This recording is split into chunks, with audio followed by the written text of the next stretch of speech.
falar um pouquinho sobre minhas reflexões e crenças sobre a era da pós-verdade, que é algo que eu tenho lido bastante sobre, conversado bastante também. E estou muito feliz de estar aqui. Bom, para quem não me conhece, eu sou conhecido aí na internet como Turicas. Eu me chamo Álvaro, apesar de ser mais conhecido como Turicas. Então aqui os meus contatos, fiquem à vontade para interagir pelo Twitter, pelo GitHub, nos repositórios, tem meu e-mail ali. E antes de começar a falar sobre pós-verdade, eu queria dar 2 recadinhos. Primeiro, eu queria agradecer muito a galera da organização por ter me convidado, mas mais do que isso, por ter organizado esse evento. É um trabalho voluntário, eu já organizei eventos, sei como é que é difícil pra caramba, como dá trabalho, e a gente só está aqui hoje porque alguém decidiu fazer isso. Então eu queria pedir uma salva de palmas para a galera da organização.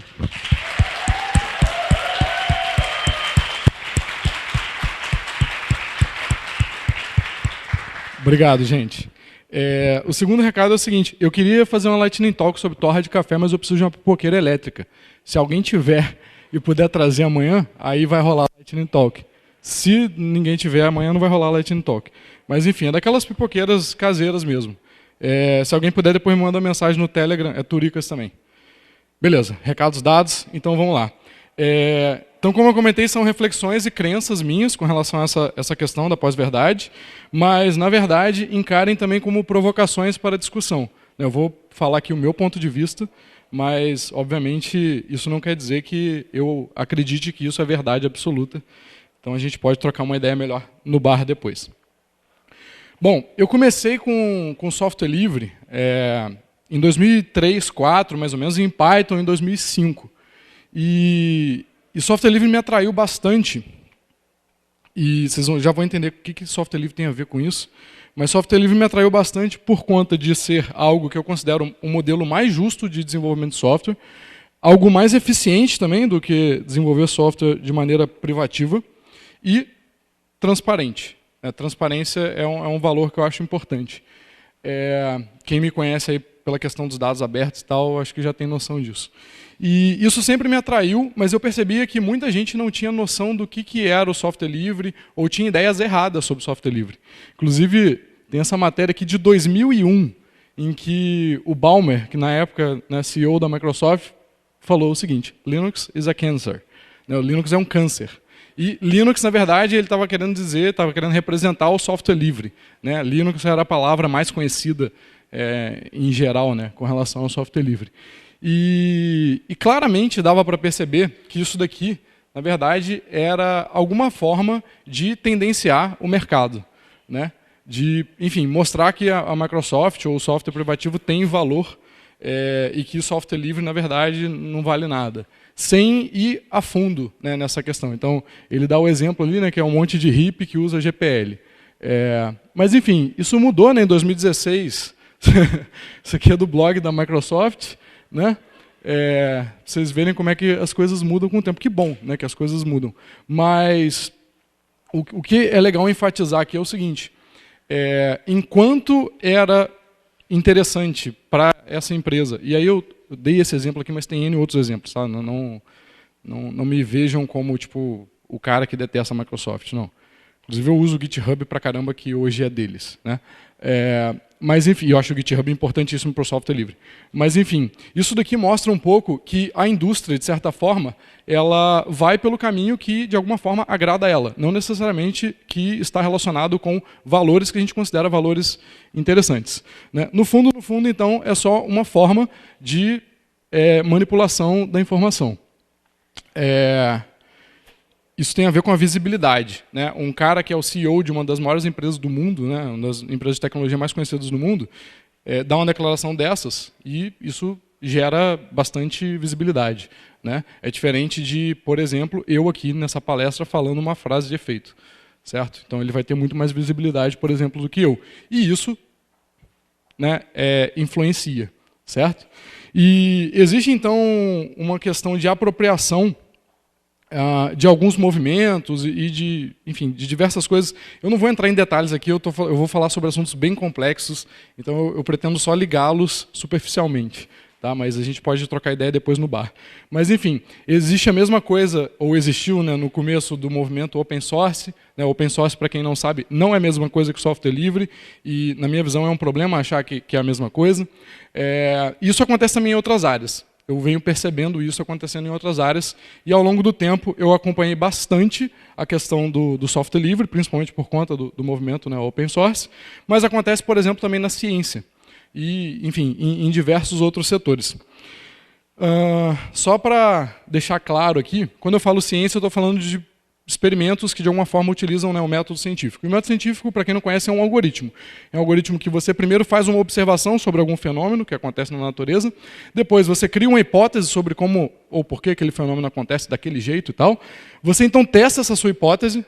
Para quem trabalha com desenvolvimento orientado a testes, parece bastante, né, o TDD aqui. E depois você escreve suas conclusões sobre essa hipótese, certo? Mas isso daqui pode se transformar de alguma forma numa crença, né? Se você quer acreditar em algo, você pode de alguma forma fazer os testes, né, tendenciando isso. Mas a gente tem também que existe uma sistematização para que esse método funcione. Então, primeira coisa é que a checagem daquelas conclusões que eu publiquei tem que ser fácil. Então, outros cientistas têm que poder verificar aquilo ali, reproduzir, né, para checar se aquilo ali que eu publiquei está correto, certo? E a gente espera também que esse método gere previsibilidade, né? Então, por exemplo, se eu cheguei a conclusões sobre o meu experimento, então, se aquelas conclusões são verdadeiras, então aquilo ali também se aplica em outros casos, eu consigo prever outros casos. A ciência funciona muito assim. Basta a gente lembrar lá, sei lá, das aulas de física do ensino médio. Sabendo algumas fórmulas, né, que tem a ver, enfim, com velocidade, aceleração e tal, a gente consegue prever, por exemplo, o movimento de um objeto, certo?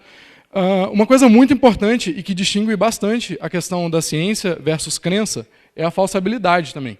É importante que aquela afirmação eu possa falseá-la, eu possa, de alguma forma, tentar contestá-la, verificar, testar realmente, verificar se aquilo ali faz sentido ou não. Coisas que não são falseáveis não são científicas. Isso não quer dizer que seja bom ou ruim, só, enfim, não são científicas. Tá?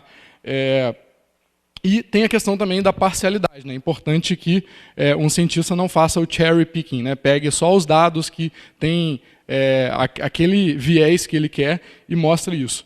Então, esses daqui são os princípios da sistematização do método científico. Se você publica algo que está errado, por exemplo, é bem provável que algum outro pesquisador vá publicar algo contestando aquilo, ou que ninguém vai citar seu trabalho e ele vai cair no esquecimento, e é assim que funciona.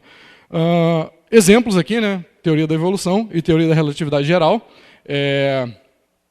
Muita gente não sabe, mas teoria é a hierarquia máxima na ciência, né, quando algo já foi muito corroborado.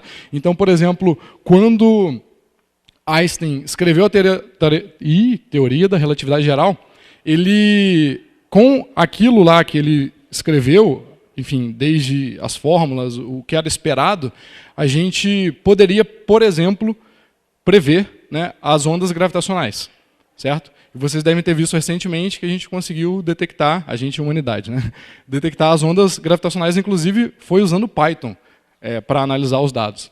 E isso daqui é muito legal. Né? Se aquela teoria é realmente muito sólida, você consegue testá-la. Putz, então, de acordo com o que ele falou, isso aqui tem que acontecer. Será que vai acontecer? E aí, muitos anos depois, a gente consegue verificar. Opa, aconteceu. Isso vai dando mais força para aquela teoria. Certo? E é assim justamente que o método científico funciona. Mas, obviamente, existe também uma apropriação com relação a isso, que é o que a gente chama de pseudociência. Esse GIF aqui é maravilhoso, né, gente?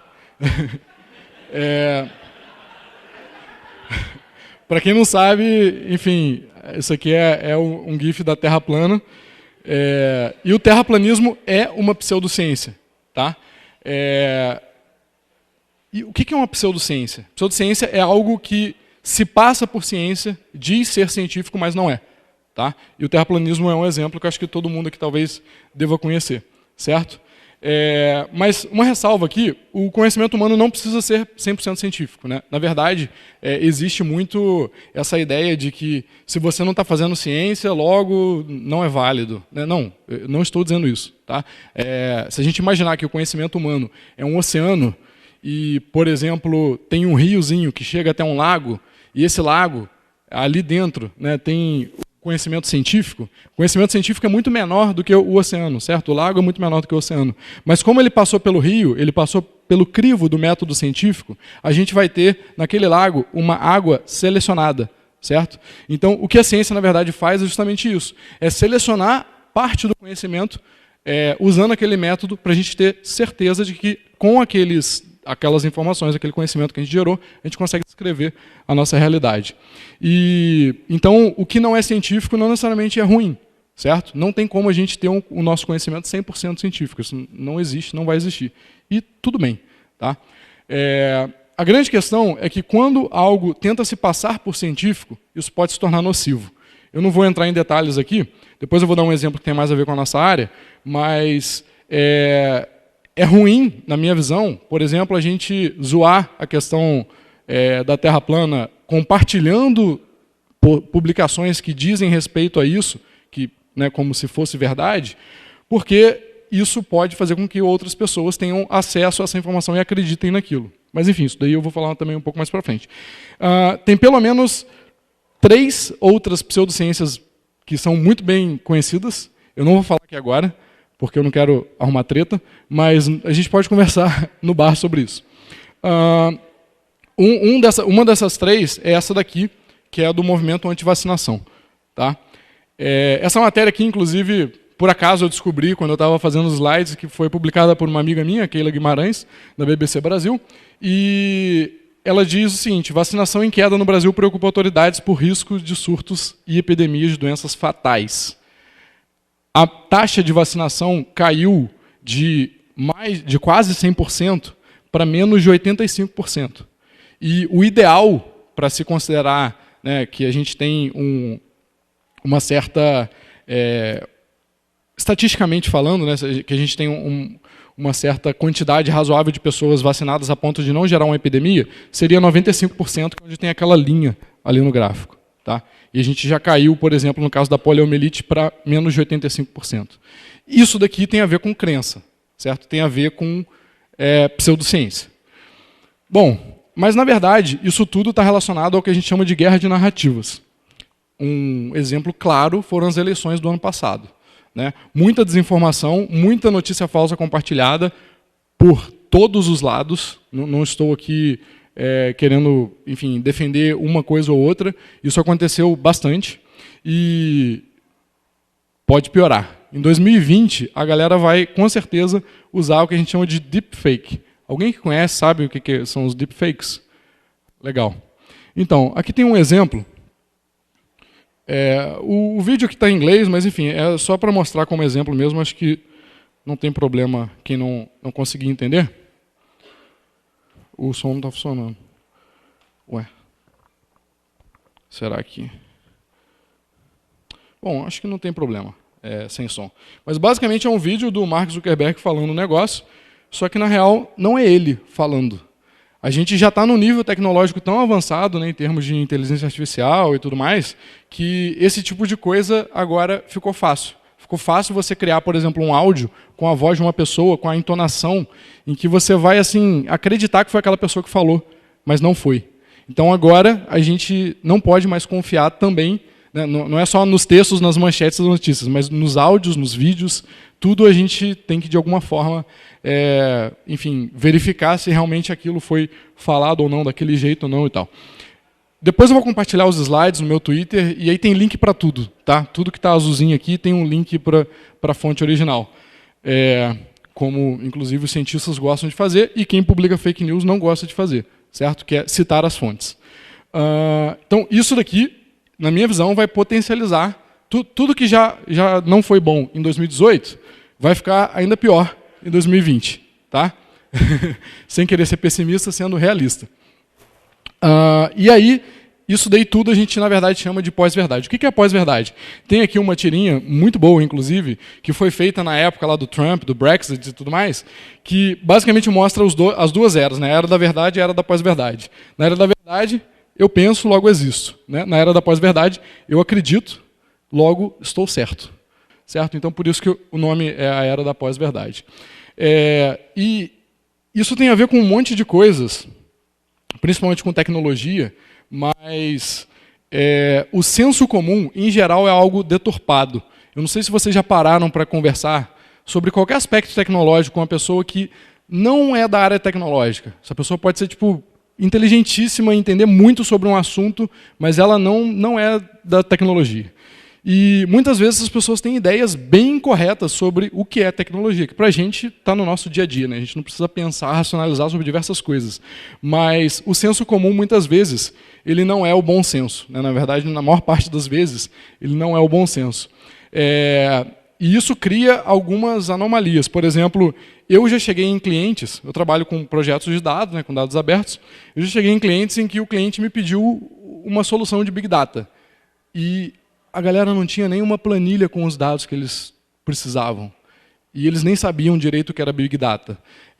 Isso pode ser bastante nocivo, porque, de alguma forma, você vai fazer com que pessoas comprem soluções que não vão resolver os problemas, vão gastar dinheiro e tempo, e a gente, né, não vai ter uma certa eficiência no processo aí de, se for parar para pensar a nível longo prazo, de melhoria da vida humana, por exemplo. Tá? Eu fiz um post no blog do Brasil I/O, depois se vocês quiserem ler, eu acho que eu não linkei aqui, foi talvez uma das únicas coisas que eu esqueci de linkar, mas eu fiz um post falando exatamente sobre isso. Como a questão dos mitos, né, que as pessoas criam sobre ideias, né, sobre as coisas, podem ser nocivas. E aí eu dei esse exemplo de Big Data. Inclusive tem um link para uma palestra minha, que o título é "Você provavelmente não precisa de Big Data". E aí lá eu tenho todos os argumentos, não vou argumentar aqui. Mas, enfim, depois a gente pode trocar mais ideias sobre isso também no bar. Né? E um outro exemplo que eu vejo também é a hipnose. Eu comecei a aprender hipnose em 2015, hipnotizo pessoas, e, em geral, eu pergunto para as pessoas o que elas acham que é a hipnose. E vem cada ideia muito louca. Enfim, ideias sobre uma coisa que apareceu num filme, que apareceu num desenho animado, ou na televisão, talvez em alguma novela, alguma coisa assim, mas aquela pessoa tem aquela ideia, ela acredita, ela se comporta, né, de acordo com aquela ideia, mas ela nunca parou para, sei lá, digitar no Google hipnose, Wikipedia, certo? E isso acontece com todos nós. Né? Aqui eu coloquei 2 exemplos da minha vida, né, 2 exemplos que eu tenho que lidar recorrentemente, mas isso acontece com todos nós, não é só com relação à tecnologia, é com relação a um monte de outras coisas. A gente é ignorante com relação a um monte de assunto, certo? A gente entende de tecnologia, espero, né? Mas a gente é ignorante com relação a todo o resto do conhecimento humano que a gente não lida no dia a dia. Isso é normal, tudo bem. A gente só tem que entender que isso acontece e que isso talvez seja um problema. Como eu falei, isso pode ser nocivo. Eu não vou entrar em muitos detalhes aqui sobre isso, mas se uma pessoa tem uma ideia incorreta sobre algo e se comporta dessa forma, logo, provavelmente ela vai tomar decisões incorretas também, que podem desencadear coisas que não vão agradar a muita gente. Então, para você fazer nessa era da pós-verdade, o que você precisa? Bom, primeiro você precisa de muita informação. É impossível a gente consumir hoje tudo. O nosso cérebro, o software, né, que está rodando aqui nesse nosso hardware, ele está muito mais avançado do que o nosso hardware em si. Né? Então, não dá para a gente consumir tudo que é produzido hoje. A gente avançou muito tecnologicamente e, obviamente, o nosso corpo, a nossa biologia não acompanhou isso. Então, a gente não tem capacidade, pelo menos não ainda, né? Talvez inventem algum dispositivo aí que você plugue no cérebro e você vai conseguir aprender coisas rápido, tipo na Matrix, mas ainda isso não é possível, certo? Então, a gente ainda não consegue consumir todo o conteúdo. E, por isso, a gente é ignorante. A gente é ignorante sobre um monte de coisa, certo? A gente tem que escolher o que a gente consome. E é importante isso aqui ficar bem claro, porque por mais que a gente saiba, talvez, sobre tecnologia e conversando com outras pessoas que não entendem tecnologia, a gente não sabe sobre um monte de coisa. E, novamente, isso é normal. Né? Não é esperado que ninguém saiba sobre tudo. Para fazer também essa pós-verdade, a gente precisa de conseguir visibilidade. Né? Há um tempo atrás, talvez algumas décadas atrás, toda a informação jornalística era disponibilizada na televisão e nos jornais, né, nas revistas e tal. Hoje, com a internet, qualquer pessoa consegue disponibilizar uma informação, seja ela falsa ou não. Então, antigamente, existia muito mais, em termos de divulgação de notícias, um crivo jornalístico, independente desse crivo ser bom, existia sempre esse crivo, certo? Era muito broadcast. Agora a gente tem o peer-to-peer, né? Qualquer pessoa pode falar para qualquer outra pessoa, e aí não existe esse crivo. Então, quando a gente constrói, né, uma sociedade em que esse tipo de coisa é possível, né, é possível que qualquer pessoa de qualquer lugar do mundo mande um vídeo para o YouTube e que milhões de pessoas assistam em outros lugares do mundo, a gente tem pessoas com maior visibilidade, mas que não necessariamente têm credibilidade ou transparência no processo, que é algo que muitos veículos jornalísticos prezam por isso. Eu vou falar depois um pouco mais sobre a questão do jornalismo. Então isso aqui tudo são ingredientes, né, para essa era da pós-verdade. Para completar, o nosso cérebro ainda ajuda isso aí tudo com os vieses cognitivos, que eu já vou falar o que são, mas são bugs, basicamente, no nosso cérebro, que fazem com que a gente acredite em coisas que talvez não sejam verdade, mesmo vendo, né, a prova ali de que isso não é verdade. Bom, então, eu listei aqui alguns vieses cognitivos, eu não vou falar sobre isso em detalhes aqui, mas depois, se vocês quiserem procurar, no final eu coloquei uma lista tem um link que tem uma lista de vieses cognitivos conhecidos. E vocês podem, inclusive, procurar sobre experimentos sobre esses vieses, e é muito interessante entender como que o nosso cérebro, às vezes, buga em algumas coisas. O primeiro é o efeito adesão, efeito manada, né, que vocês já devem ter ouvido falar aí, que é basicamente você, num grupo, tende a se comportar como o grupo se comporta, e muitas vezes não racionalizando, não questionando aquele comportamento de grupo, certo? Aqui tem diversos exemplos, acho que vocês talvez já conheçam aí, eu não vou ficar citando aqui, porque também eu não tenho muito tempo. O outro é o viés de confirmação, o outro é o auto-engano, que tem a ver também com a dissonância cognitiva, não são exatamente a mesma coisa, mas aqui eu coloquei um exemplo, e aí, novamente, essa lista de viés cognitivos é muito grande. Tá? Eu não pretendo passar por toda ela aqui, mas a ideia é só mostrar que o nosso cérebro ajuda que esse processo aconteça, né, que potencializa isso. Então, antes de falar desse gráfico aqui, correlação não implica em causalidade, beleza? Correlação não implica em causalidade, correlação não implica em causalidade. Esse site aqui chama Spurious Correlations, e é genial. O cara pega vários datasets e ele vê os datasets que têm correlação e plota gráficos desses datasets. Então aqui tem um exemplo, né, de pessoas que morreram afogadas numa piscina e quantidade de filmes que o Nicolas Cage aparece. E olha só a correlação, maravilhosa, né?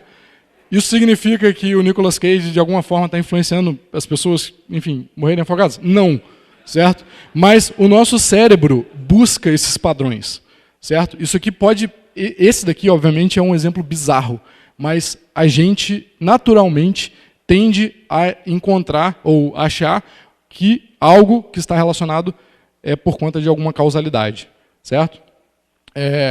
Então, isso daqui é um bug, certo, do nosso cérebro. A gente tende a achar isso.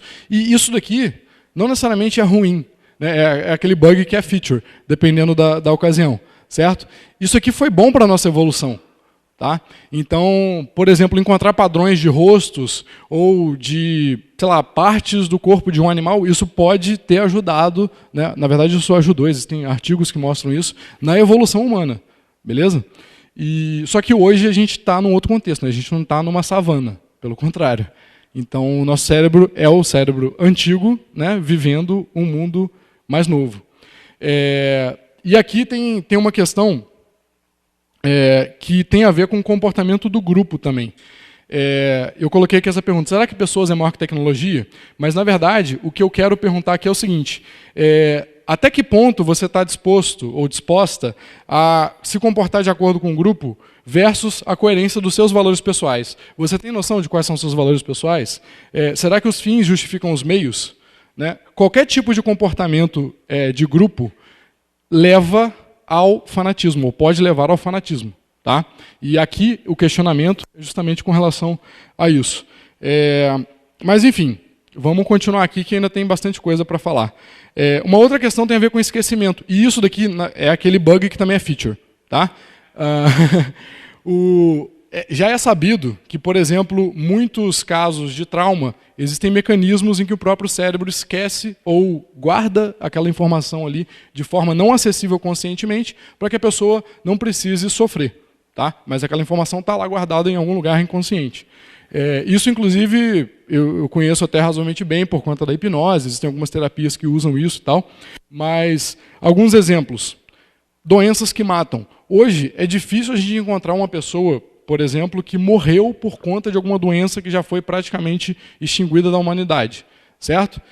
Por conta disso, muita gente não vai nem saber que essa doença existe e não vai se preocupar em, por exemplo, tomar uma vacina contra essa doença. Tá? Isso aqui é uma das coisas que explica, inclusive, esse movimento anti-vacinação. Isso já é, inclusive, muito bem estudado pela ciência. Tá? Por exemplo, os casos de AIDS cresceram muito nos jovens recentemente. E isso tem a ver com pessoas que não viveram enquanto a AIDS era uma doença bem complicada. A gente não tem vacina contra a AIDS, mas com os coquetéis e tal, a pessoa consegue ter uma vida bem diferente da que tinha, por exemplo, a galera na década de 90. Certo? Então, esse esquecimento acaba atrapalhando alguns processos. Existem dados de vacina que, conforme a vacinação vai caindo, né, mais pessoas vão morrendo e tal, e depois sobe por conta justamente desse negócio. O pessoal vê, ih, tá dando merda, vamos vacinar, porque... Né? Então, esse daí é um caso em que o cérebro pode atrapalhar. Né?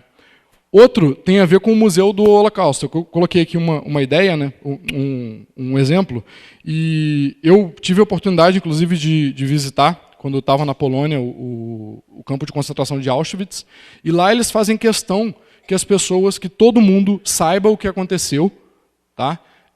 Justamente para que isso não caia no esquecimento, para que isso fique vivo na mente das pessoas e para que a gente não cometa esse erro novamente. Aí, aqui no Brasil... Eu não conheço, pelo menos, o Museu da Escravidão. Eu sei que na África tem um Museu da Escravidão. Aqui no Brasil eu nunca vi nada parecido. Ditadura também, não sei. Mas, enfim, a gente precisa reforçar essas ideias cada vez mais para que a gente não esqueça esse tipo de coisa. Tá? E aí tem a galera que hackeia isso daí tudo, né? Que é o neuromarketing, basicamente. Então, é entender como é que funciona, né, o nosso cérebro e usar isso para fazer com que você, por exemplo, consiga comprar mais um produto ou gostar mais de uma marca ou perceber diferente alguma coisa. Certo? Então, isso é utilizado e não estou aqui demonizando o neuromarketing. Né? Tudo é uma ferramenta, eu acho que as pessoas usam as ferramentas, né, da forma como elas acham adequada. E aí a questão está em justamente usar a ferramenta, em como a pessoa usa, e não a ferramenta em si. Né? Mas é um exemplo de algo que explora esse bug, né, do nosso cérebro. Ou esses bugs, né, esse conjunto de bugs. Bom, aí tem um outro catalisador. Né? Bate isso tudo no liquidificador, mas se você adicionar pessoas altamente conectadas, né, uma sociedade que está altamente conectada, a gente consegue potencializar isso aí tudo. Tem alguns estudos que mostram que, há muito tempo atrás, principalmente na época em que foi se criada a agricultura e tudo, os seres humanos, em geral, tinham conexão com até 150 pessoas. Tá? Hoje, quantas pessoas cada um aqui conhece? Tem contato, né, direto? Muito mais do que isso. Certo? Então, a gente está muito mais conectado do que nunca na história da civilização. E isso potencializa coisas. Certo? Se, enfim, a gente for por um caminho, a gente vai potencializar esse caminho. Se a gente for por outro, a gente vai potencializar esse outro caminho. No caso da pós-verdade, a gente potencializa a divulgação de fake news e tudo mais.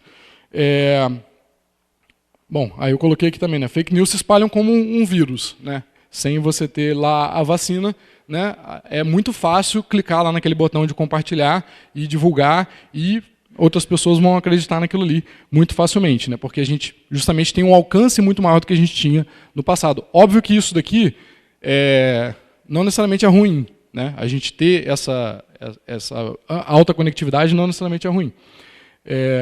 E a gente também não vai querer acabar, né, com a internet. Não sei se pela resposta, eu acho que nem todo mundo conhece o choque de cultura. Mas vamos lá. Essa conectividade, esse capital social que a gente chama, é ruim necessariamente? Não. Né? Quando a gente fala de capital social, de conectividade entre as pessoas, a gente, na verdade, está falando de ter uma sociedade de interações mais livres. Então, de um lado, a gente tem, por exemplo, pessoas se comunicando diretamente em larga escala, né, no mundo inteiro. E, de outro lado, a gente tem hierarquia, onde os fluxos de interação são de alguma forma, moldados, né, para que eles não aconteçam fora daquele contexto ali. Então, se, por exemplo, você trabalha numa empresa e aí você precisa pedir permissão para o seu chefe para fazer alguma coisa, o seu chefe, às vezes, precisa conversar com o chefe do outro departamento para ver se ele libera, e aí vai aquele memorando para lá, volta, assina e tal. Isso tudo, hierarquia. Por que eu não posso falar direto com a pessoa que é responsável? Porque a gente, de alguma forma, solidificou aquele fluxo de interação. Certo? E capital social, então, essa alta conectividade não é algo ruim. Tá? Eu coloquei 2 exemplos aqui, mas isso, na verdade, pode ser muito bom. Tá? Só que repara que isso é uma característica da rede, das pessoas. Isso é uma característica, né, de uma civilização num determinado tempo. E isso, obviamente, pode potencializar coisas boas ou ruins, mas é só uma característica. Tá? Um exemplo que eu coloquei aqui é a galera do Curto Café, lá no Rio, em que a ideia é criar um ambiente de corresponsabilidade sobre o próprio ambiente. Então, por exemplo, lá não existe alguém para te cobrar, não tem um caixa. Existem máquinas de cartão espalhadas pela loja, algumas tigelas com troco, e você consome o que você quer sem precisar pedir para ninguém. Você pode usar a máquina para fazer o seu café, vai lá, pega o pão de queijo e tal, depois você vai lá e paga, e aí você vai embora. E ninguém te obriga a pagar, mas entendendo que esse sistema funciona assim, você tem a responsabilidade de cuidar para que isso funcione da melhor forma possível. E as interações são livres, né? Não existe esse fluxo pré-determinado de com quem você consegue interagir e tal. Então você potencializa inovação, por exemplo. Depois a gente pode conversar mais sobre isso, mas enfim, esse aqui é um exemplo de algo que deu certo. E sim, eles pagam as contas, não, eles não têm prejuízo. Um outro exemplo aqui que eu quero dar é uma história que eu acho que eu não contei para muita gente. Eu organizei esse evento chamado Python Quito, quando eu estava no Equador. Eu passei um tempo da minha vida nômade, e eu fiquei no Equador 2 meses e pouco. E daí eu tive a ideia de organizar esse evento lá. E vocês não têm noção de como foi difícil resolver algumas coisas por conta justamente de não ter isso que a gente chama de capital social tão forte igual a gente tem aqui no Brasil. Das interações serem mais fáceis, né? Lá eu tinha que seguir algumas hierarquias. Aliado a isso, eu tinha que me virar para aprender espanhol e escrever lá e-mail para o patrocinador e coisa assim. Mas isso dificultou bastante o processo da organização do evento. Eu tive ajuda de diversas pessoas lá, outras pessoas estavam junto comigo, obviamente, mas por conta dessa falta de capital social, né, que a gente chama, isso acabou atrapalhando um pouco algumas coisas que poderiam acontecer de maneira muito mais fluida. Tem vários outros exemplos, depois eu coloquei também alguns links que vocês podem buscar sobre isso. Mas, então, capital social, na verdade, é uma característica que eu acho que é desejável, mas ela pode potencializar essas coisas todas que eu mostrei para vocês aqui de pós-verdade. Então, o que a gente pode fazer? Né? Dado que isso existe, né? Dado que isso daí pode, inclusive, piorar, o que dá para a gente fazer, para a gente, de alguma forma, né, com tecnologia, com o que a gente faz no dia a dia, o que a gente pode fazer para melhorar isso daí e talvez, né, não ter um cenário pior daqui a um tempo do que a gente já tem hoje? Bom, a primeira coisa, na minha visão, é distinguir o que é jornalismo. E o jornalismo tem alguns princípios: precisão, independência, imparcialidade, a questão de ser humanitário e responsabilidade. Se por acaso algum veículo de mídia não está publicando sobre esses princípios, ele não está fazendo jornalismo. Tá? É importante não só que a gente saiba isso, mas que outras pessoas também saibam disso. Então aqui tem uma questão que, na verdade, é pessoal. É como você lida com aquela notícia que você está lendo. Será que ela seguiu esses princípios jornalísticos? Será que não? Por quê? Por que não? Não dá para a gente delegar isso para outra pessoa. O problema da gente delegar para outra pessoa é justamente a gente fica alienado com relação a isso. Tá? Quando eu estava fazendo um mapa mental para fazer essa palestra, eu coloquei vários outros temas, inclusive citando o movimento maker e tudo mais. Não vai dar tempo de falar aqui muito sobre isso, mas o movimento maker, na minha visão, resgata muito essa ideia da não alienação. Quando você passa a entender como os processos funcionam, você consegue tomar decisões melhores, inclusive sobre o que você consome com relação àquilo. Né? E para mim, a gente precisa disso. Precisa entender melhor, distinguir o que é jornalismo e o que não é. O que não é jornalismo? Conteúdo, entretenimento, no geral, isso obviamente não é jornalismo. Assessoria de imprensa não é jornalismo. Tá? Então, mesmo que uma pessoa formada em comunicação sei lá, é da assessoria de imprensa de uma empresa ou de um político. Se essa pessoa publica algo, não necessariamente ela está fazendo jornalismo. Ela está vendendo aquele conteúdo que ela quer vender, que ela quer passar, certo? Exemplo, o Balmer lá, né, falando que Linux é um câncer. A gente precisa também de educação tecnológica. A tecnologia está evoluindo muito rápido, a ponto de a gente que trabalha com tecnologia não conseguir acompanhar. Imagina a galera que não trabalha com tecnologia. É um gap muito grande, certo? E eu costumo dizer que essa é uma frase que eu repito bastante, eu não lembro quem falou, por isso que eu não coloquei a citação aqui, mas o futuro já existe, ele só está mal distribuído. Enquanto a gente está trabalhando com todas as buzzwords que vocês conhecem aí, né, machine learning, big data, blá, blá, blá, tem muita gente que não tem nem noção de como se abre uma planilha. E, pô, um software de planilha foi criado há quanto tempo, o primeiro software de planilha? Já tem muito tempo, certo? Então, aqui eu faço um link com o Black Mirror. Tem muita coisa que é potencializada, né, por conta da tecnologia. E a gente já tem acesso a muita coisa que pessoas vão ter daqui a 3 anos, 4 anos, 10 anos talvez, pelo fato de a gente estar nesse mercado. E a ignorância, então, dessas pessoas, de certa forma, é nossa responsabilidade. Por quê? Porque a gente trabalha com isso, a gente está desenvolvendo um monte de coisa. Muitas vezes eu vejo que, no nosso meio, a gente fala para nós mesmos, a gente não está falando para pessoas de fora, de outras áreas, né? E essas pessoas, de alguma forma, estão com até preconceitos mesmo com relação a algumas coisas, mas principalmente com ignorância. Né, eles não sabem com relação a algumas coisas. E isso é nossa responsabilidade. Se a gente que manja disso não for lá e conversar com essas pessoas e falar sobre isso, isso não vai mudar, certo? É muito raro que alguém venha de outra área querendo aprender sobre tecnologia e tudo mais. E aqui, que fique claro que eu não estou querendo dizer que a gente é herói, não.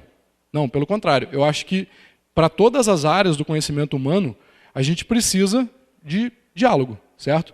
Eu sou totalmente ignorante com relação a muitas coisas. E, se de alguma forma as pessoas que trabalham com isso e que entendem mais disso não estiverem dispostas a compartilhar o que elas sabem sobre isso, eu vou continuar ignorante, provavelmente, né? A não ser que em algum momento eu depare com aquilo ali e vá estudar aquilo ali, certo? Mas lembrando daquilo que eu falei no começo, a gente não tem capacidade de consumir toda a informação que é criada hoje. Então, eu acho que esse papel tem que ser proativo e é responsabilidade nossa, sim, fazer isso. Eu coloquei alguns exemplos aqui, né? Os vieses dos algoritmos. Então, a gente já sabe que tem vários modelos, por exemplo, de machine learning que são preconceituosos. Por exemplo, a Ana até deu um exemplo, né, na palestra dela ontem. A questão dos dados pessoais, compartilhamento de dados pessoais. As pessoas, em geral, não têm noção da quantidade de dados que os aplicativos, por exemplo, coletam, né? E um outro exemplo, que é mais pessoal, uma referência anedótica. Na época da Vaza Jato, do Intercept, para quem acompanhou aí, eu trabalho com jornalistas, né? E então eu estou em contato direto com o pessoal. E o que eu ouvi de pessoas falando, mas, tipo, teorias, deve ter sido o hacker que fez isso. Como assim fez isso? Porque invadiu o roteador e não sei o que. Não, peraí, como assim? E a pessoa não tinha noção do que ela estava falando. E isso, na minha visão, é responsabilidade nossa. Então, o que eu fiz nesse caso? Eu parei e conversei com o pessoal, olha, isso não funciona dessa forma. Desse jeito que você descreveu, é impossível que tenha acontecido. Pode ter acontecido de outra forma, talvez, mas desse jeito não é possível. Então, eu acho que é um trabalho de formiguinha mesmo. A gente, de alguma forma, interagir, né, com pessoas de outras áreas e também buscar conhecimento de outras áreas. Eu cursei Engenharia de Telecomunicações na Federal Fluminense, lá em Niterói, e eu lembro que eu era muito bitolado nessa área especificamente assim, da telecom. Há um tempo atrás, né, quando eu estava lá, eu não conhecia muito sobre nada de outras áreas. Assim. Depois de um tempo, eu acho que eu fui melhorando. Mas a gente tende a ir afunilando, né, o conhecimento, especializando naquela coisa muito específica e esquecendo que existe todo um mundo de outras coisas aí. E aí, obviamente, né, é importante a gente aumentar a interdisciplinaridade. Então, quanto mais projetos a gente fizer com pessoas de áreas totalmente diferentes, quanto mais gente diversa a gente tiver na nossa equipe, isso é muito importante. A gente, com certeza, aprende bastante. E eu acho que não preciso falar muito aqui na comunidade Python, que preza bastante por diversidade. Né? A gente tem aí vários exemplos de pessoas de outras áreas que vieram aprendendo programação e tudo mais, mas a comunidade Python é só uma das comunidades. Se a gente for pensar no mercado de TI inteiro, tem muita coisa diferente da comunidade Python. Então, aqui um exemplo, né, que eu coloquei de volta é o exemplo do Big Data lá, né? Você não precisa de buzzwords para gerar impacto. Então, tem muitas coisas que, por exemplo, eu faço utilizando tecnologias que foram criadas há décadas e que já geram impacto. Tá? A gente não precisa necessariamente usar inteligência artificial em qualquer projeto novo. Ah, porque isso é legal. Tá? Não, na verdade, isso pode atrapalhar, inclusive. Aqui, é importante que a gente pare de ter a visão apaixonada, de ter esse vício de que eu quero usar o que é novo. Né? E que a gente olhe mais pragmaticamente. A gente tem ferramentas à nossa disposição e a gente pode utilizar essas ferramentas. Para que eu vou usar um martelo se eu preciso aparafusar um parafuso? Né? Tem uma chave de fenda, ou uma chave Phillips, enfim, depende do parafuso. Mas é importante a gente ter essa noção mais pragmática e menos apaixonada da tecnologia. Eu vejo bastante em bio da galera no Twitter, né? Tipo, sou apaixonado por tecnologia e não sei o que e tal. Cara, eu gosto muito de tecnologia, mas assim, eu tento não ser apaixonado porque eu tenho noção de que isso pode me cegar. E isso é muito fácil de acontecer. Principalmente porque os temas mais novos têm mais visibilidade do que os temas mais antigos. Né? Quem hoje aí vê falando pra caramba de SQL da mesma maneira que a galera está falando de Machine Learning. Certo? E SQL resolve boa parte dos problemas. Para chegar em precisar de Machine Learning, em vários casos, por exemplo, de análise de dados, cara, SQL resolve pra caramba. Então, essa grande visibilidade acaba também... Lembra daquele lance do esquecimento? A gente acaba esquecendo que tem outras coisas que são bem antigas, que já são, inclusive, muito mais robustas até, e que podem resolver o problema também. E, obviamente, para isso aqui fazer sentido, é importante que você entenda que existem N ferramentas, né? E não focar numa ferramenta só. Parou de passar aqui. O que houve? Bom, vai na... teclado. Alguns exemplos que eu coloquei aqui dessa questão da interdisciplinaridade. Eu tenho trabalhado muito em conjunto com jornalistas. E eu fiz um MOOC, que é um curso online massivo, né, de introdução à programação para jornalistas. E a gente teve mais de... Eu acho que eu coloquei um slide específico para isso no próximo. Mas a gente teve mais de 3 mil alunos inscritos. Mais de 3 mil jornalistas aprenderam programação, né, e entraram nesse mundo nosso da tecnologia para fazer o trabalho deles de forma mais eficiente, né, para conseguir, inclusive, fazer mais coisas do que hoje eles conseguem fazer manualmente. Né? Então, esse é um exemplo claro. Né? O jornalismo está muito, hoje, aliado à tecnologia por conta disso. Para quem quiser conhecer mais, procura por jornalismo de dados ou o hashtag DDJ, Data Driven Journalism. E, recentemente, a gente lançou também a inscrição de um curso sobre... jornalismo de dados, mas aí não voltado para programação, mas voltado para mostrar ferramentas, né, softwares que foram criados para trabalhar com dados para jornalistas. Isso vai desde entender fórmulas básicas de uma planilha até trabalhar com um banco de dados relacional, certo? E esse curso vai começar em agosto, é um curso gratuito, quem depois quiser procurar, tem inclusive no meu Twitter alguns posts sobre isso. E obviamente não é focado em quem já sabe programar e tal, é focado em quem não trabalha com dados, mas quer aprender, quer entrar nesse mundo aí. E com isso daqui a gente está mudando bastante coisa. Tem várias matérias jornalísticas que eu tenho certeza que vocês já leram e que foram feitas, na verdade, por trás daquele texto, daquele gráfico, tem um programa ou N programas que fizeram muitas coisas, que capturaram os dados, extraíram, converteram, limparam, fizeram análise e por aí vai.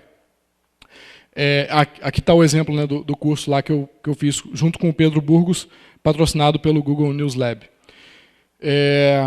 Uma outra questão também, que eu acho que é importante, e algo que eu tento fazer, apesar de ser bastante difícil, porque é uma situação bastante cômoda para a gente, é furar as bolhas onde a gente está. Né?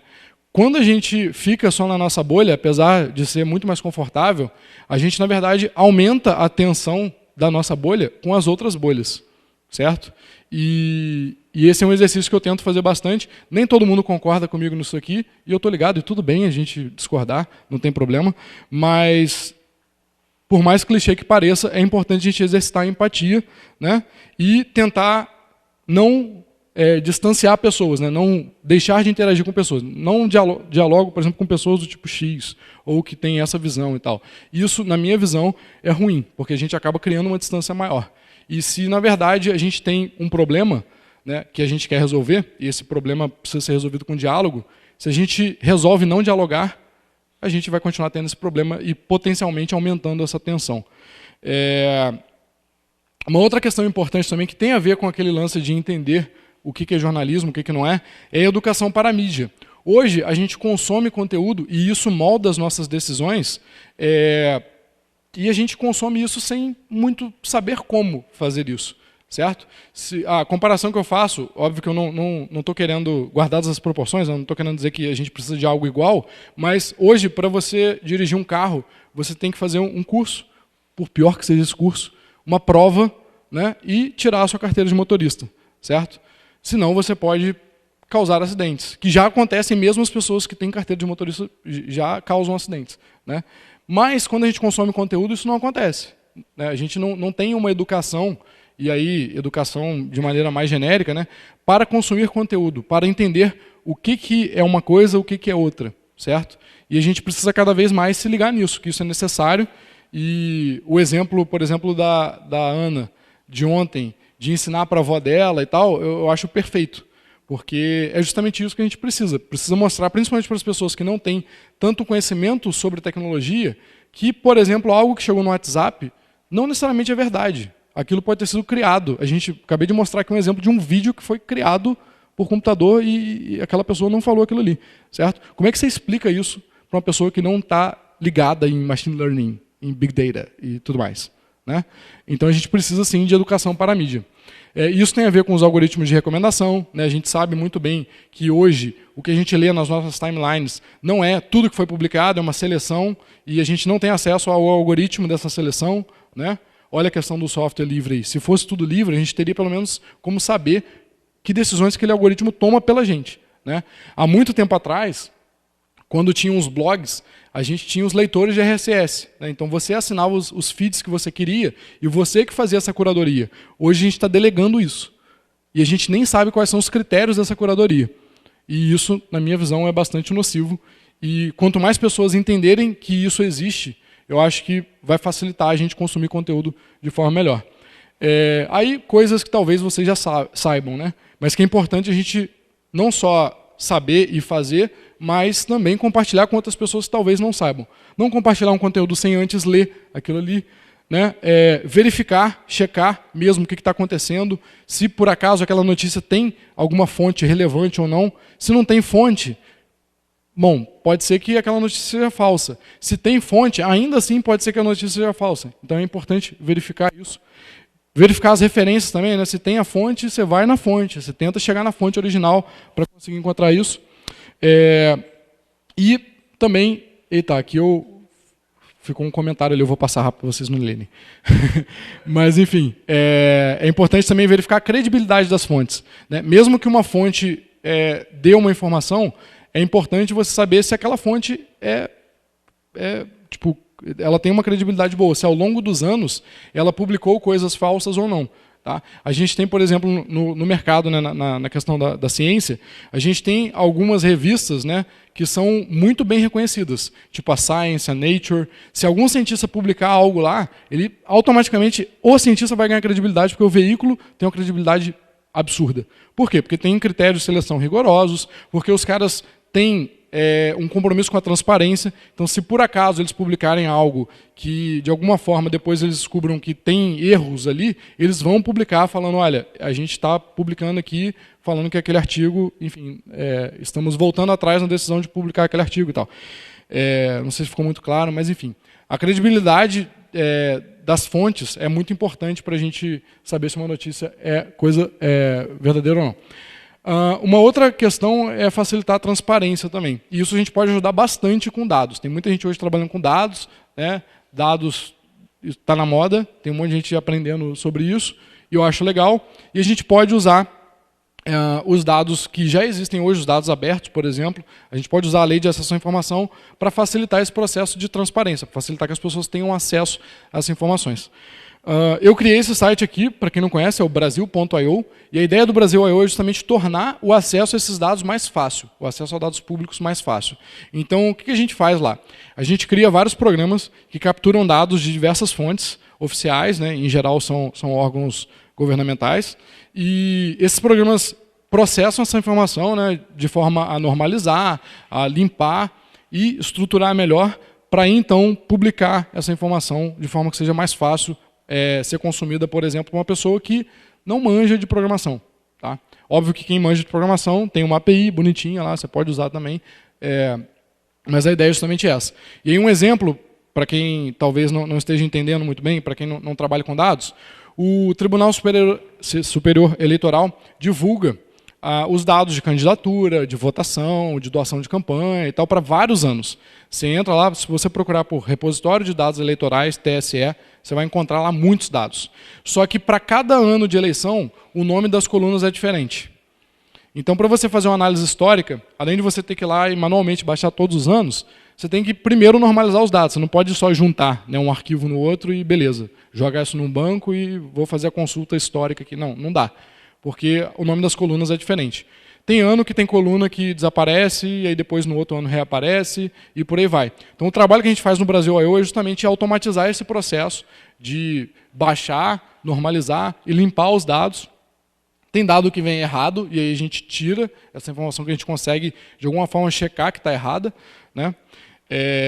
E aí a gente disponibiliza já o dado completo de forma já normalizada para que seja fácil trabalhar com eles. Quem acompanha aí vê que a gente também não faz só essas questões mais técnicas, mas, por exemplo, a gente usa a lei de acesso à informação e tenta dar visibilidade para os problemas de transparência também que a gente encontra. Um exemplo é o caso do dataset lá da Receita Federal, dos sócios das empresas brasileiras, que a gente conseguiu, depois de 6 meses e vários recursos, a gente conseguiu ganhar o processo e recebemos pelos correios um pendrive com os dados. Que hoje estão disponíveis no site da Receita Federal. Você demora dias para baixar, mas enfim, tá lá. Então, facilitar a transparência, isso aqui está diretamente ligado com o nosso trabalho, né? A gente consegue hoje usar as ferramentas que a gente tem, o conhecimento que a gente tem para contribuir com projetos que façam isso aí. O Brasil I/O é só um dos projetos que trabalha com dados abertos no Brasil, existem N outros, né? Eu acho que quem tiver interesse aí pode colaborar também com esses projetos. É tudo software livre, está tudo disponível no GitHub, fiquem à vontade para colaborar. Bom, aí, então, isso daí, tudo que eu falei, são fruto de reflexões minhas e crenças, né, como eu comentei. E para, talvez, entender melhor sobre essas questões e por que eu cheguei nessas conclusões, eu coloquei aqui algumas sugestões de conteúdo. Então, depois, se vocês quiserem, vocês podem ver o link lá da minha apresentação, que eu vou publicar, e aí tem link aqui para várias coisas. A primeira sugestão é verificar, olhar o site e entender como é que funcionam as agências de checagem de notícias. Eu coloquei 4 aqui: Aos Fatos, Agência Lupa, Fato ou Fake e o Projeto Comprova. Óbvio que eles não conseguem checar todas as notícias, todas as declarações de políticos e tal, mas sempre que existe uma declaração, principalmente polêmica, a galera vai lá, corre atrás da informação e, enfim, publica algo falando, olha, isso aqui está impreciso, ou não, isso aqui é completamente fake, ou não, isso aqui é verdade. Tá? E eu acho bem legal o trabalho dessas pessoas, mas a gente precisa novamente dar visibilidade a isso, né? Não adianta nada, por exemplo, um político muito influente no Twitter publicar algo que vai ser lido por milhões de pessoas, essas agências verificam que, por exemplo, aquilo é fake e publicam, mas elas não vão ter o alcance que aquela pessoa teve, então a gente vai acabar continuando com esse problema. Mas pelo menos é uma forma estruturada de a gente conseguir validar isso daí. Sugiro bastante. Inclusive, essas agências, que eu conheço diretamente Aos Fatos, as outras provavelmente também, né, usam muitos dados públicos. Inclusive utilizam o Brasil I/O para conseguir mais rapidamente verificar informações. Então, é um trabalho que a gente acaba se ajudando, né? Uma outra sugestão são alguns filmes documentários, que eu acho que mostram bastante algumas dessas ideias. O primeiro chama A Onda, é um filme alemão. O segundo é sobre o experimento de Stanford, da prisão. O terceiro se chama A Terra é Plana. O quarto é Hierarquia, Conversas depois do Fim de um Mundo. E tem também um TEDx que eu coloquei aqui, do Augusto de Franco, que ele fala mais sobre essa questão das redes, das pessoas, das características das redes altamente conectadas e tal. Mais sugestão de conteúdo. Science Vlogs Brasil é um conjunto de canais no YouTube que se juntaram para publicar conteúdo sobre ciência, então a galera que faz divulgação científica, e eles seguem alguns critérios para publicar os vídeos, então a questão das referências e tudo mais, seguindo aquele método científico que eu comentei. Aqui, inclusive, tem muitos vídeos sobre pseudociência, sobre fake news e tudo mais. O podcast Mamilos, alguém aqui ouve Mamilos? Só para... pô, que legal. Então, eu acho que o Mamilos exercita muito bem essa questão da empatia que eu comentei antes, né, de tentar ver os dois lados, de tentar entender mais do que tomar uma decisão sobre algo. E eu acho que ter esse exercício de diálogo é muito importante. Comunicação não violenta também é uma coisa bem legal. Está na moda agora, que bom, inclusive. Eu já conheço, já tem alguns anos aí, mas é uma forma um pouco, na minha visão, mais justa de se comunicar. E aí eu coloquei também uma lista de tópicos que são considerados pseudociência, que é bem legal, e uma lista dos viés cognitivos. Tem um outro método aqui que é o Five Whys, que é muito interessante para encontrar causas de problemas. É muito utilizado para algumas questões bem técnicas, mas eu acho que pode ser usado, inclusive, para entender bem por que uma pessoa pensa sobre aquilo daquele jeito, né? Pode ser que uma decisão que a pessoa tomou não seja só a consequência de um conjunto de decisões anteriores que ela tomou, de crenças que ela tenha, e esse método pode ajudar nisso. Você tentar entender perguntando por quê. É tão simples quanto isso. Perguntando N vezes, né? Por que isso, por que aquilo e tal. Bom, para fechar, eu acho que a gente está tudo no mesmo barco, né? Então, são duas frases que eu penso muito todo dia: menos bolhas, mais interações; menos lacração, mais empatia. E como os keynotes em geral são mais conceituais e precisa terminar com uma frase de efeito, em geral uma frase só, né? Não são duas, que é o caso aqui, a minha frase é: bora pro bar e vamos interagir.